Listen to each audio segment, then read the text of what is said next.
Ayo kawan semua, tolong bantu subscribe-nya. Karena subscribe itu gratis, tanpa subscribe kalian, channel ini bukan apa-apa. Dan subscribe kalianlah yang membuat semangat saya terus maju untuk menulis cerita ini. Dan kalian like, maka akan menambah semangat kerja saya. Semoga yang subscribe dan like, murah rezekinya. Amin, amin, amin, ya robbal alamin. Kakak Adivin, mengapa ini? Hendry Su memegang lututnya dengan satu tangan dan menutupi pipi merah dengan satu tangan, yang menangis tanpa air mata.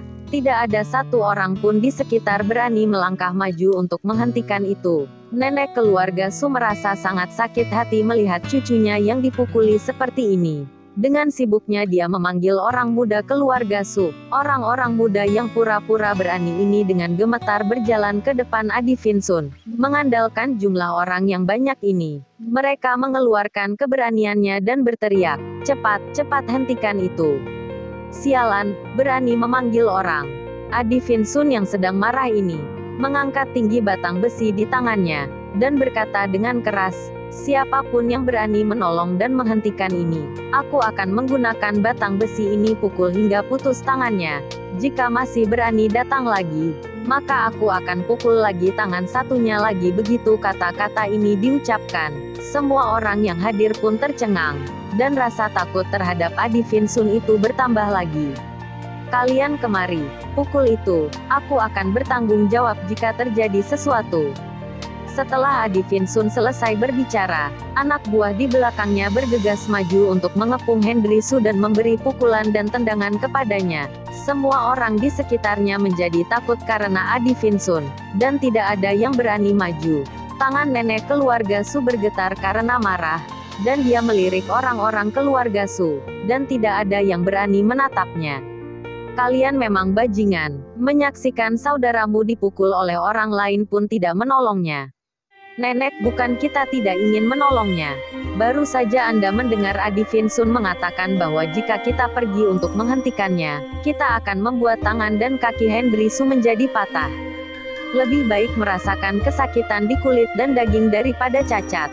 Di saat ini, seseorang di antara kerumunan ini yang mengatakan kalimat seperti itu mendapat persetujuan oleh semua orang.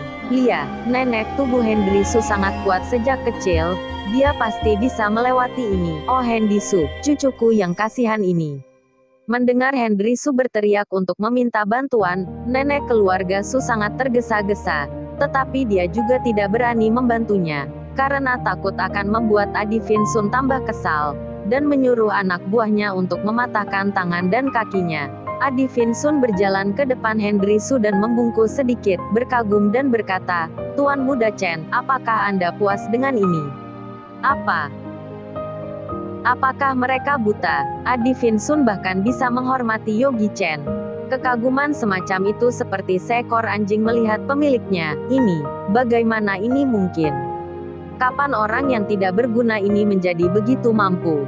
Michelle Su juga terpana, mulai dari kekhawatiran awal hingga keterkejutan sekarang. Itu hanya butuh beberapa menit saja dan dampak sebentar ini memang sangat besar. Dia menatap Yogi Chen dengan mata yang rumit, dan orang di depannya menjadi begitu asing pada saat ini. Apakah orang yang tidak berguna ini masih tetap sama dengan orang yang aku kenal? Adivin Sun sangat gugup ketika melihat bahwa Yogi Chen tidak berbicara. Dia dengan cepat menjelaskan, "Tuan Muda Chen, jangan marah. Aku benar-benar tidak tahu itu Anda. Ini salah anak buahku. Jika Anda merasa malu, aku akan keluarkan dia." "Sudah." Yogi Chen melambaikan tangannya dengan tidak sabar. Dia sudah dalam suasana hati yang buruk, ditambah lagi dengan masalah Adivin Sun sekarang ini. Suasana hatinya menjadi lebih buruk. Dia tidak ingin berada di tempat ini sedetik pun. Dan akhirnya dia berbalik dan pergi. Selesai. Kali ini benar-benar selesai. Tampaknya Tuan Muda Chen benar-benar marah kali ini. Ini semua salah Hendry Su yang bodoh ini. Jika bukan karena dia, dirinya tidak akan datang ke sini. Memikirkan semua hal yang dibuat oleh Hendry Su ini, kemarahan yang kuat muncul dari hati Adivin Sun. Pukul dengan keras, pukul sampai mati. Sekelompok anak buahnya sudah kelelahan. Dan sekarang mereka mendengar suara marah bos, mereka tahu bahwa dia benar-benar marah kali ini. Jadi mereka pun mengeluarkan tenaga dalam untuk menghabiskan Henry Su. Kakak Adivin, mengapa kamu memukuliku? Henry Su di hatinya yang begitu sedih, dia tidak menyinggung 9 perasaan Adivin Sun. Mengapa Adivin Sun memukulnya begitu keras? Hentikan semua ini. Adivin Sun berkata dan berjalan ke Henry Su yang meringkuk di tanah dan dipukuli hingga menjadi kepala babi yang bengkak, menendang lagi dengan tendangan yang berat dan berkata, "Sialan, apakah kamu tidak tahu siapa orang itu tadi? Siapa dia? Bukankah dia menantu laki-laki keluarga Su kita?" Henry Su menutupi perutnya, dan asam lambung di perutnya hampir dikeluarkan oleh tendangannya. Menantu laki-laki. Adivin Sun menendang satu kaki lagi. Apakah kamu tahu identitas Tuan Muda Chen?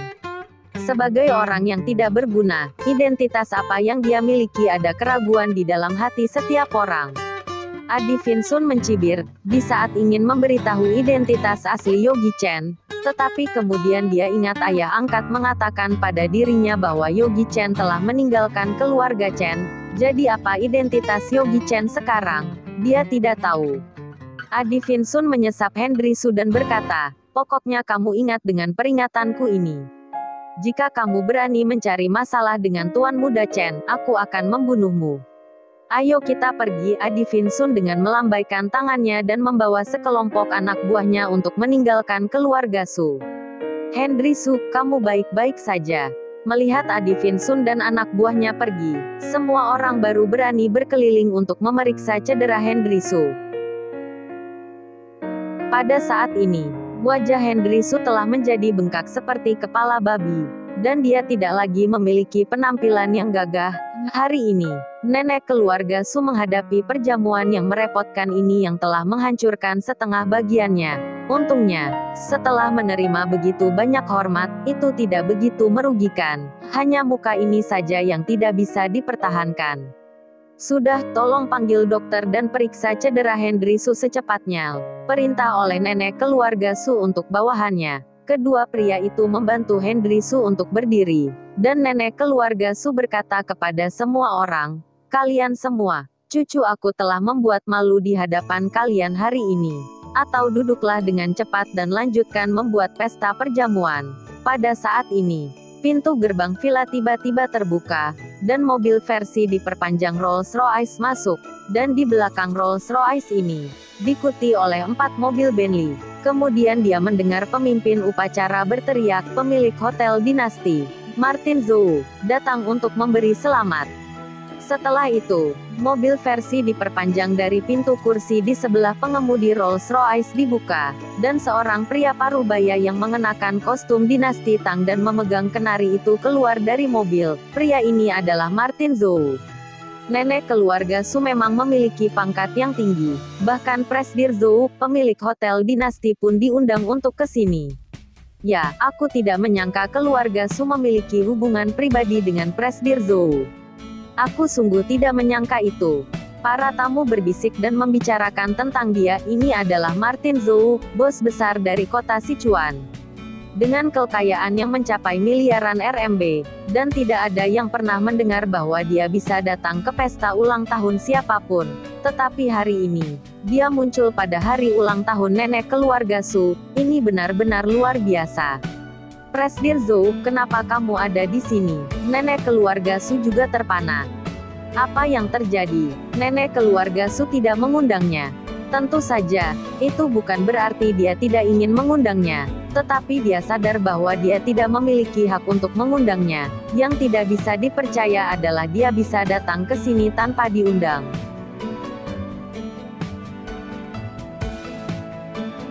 Ayo kawan semua, tolong bantu subscribe-nya. Karena subscribe itu gratis, tanpa subscribe kalian, channel ini bukan apa-apa. Dan subscribe kalianlah yang membuat semangat saya terus maju untuk menulis cerita ini.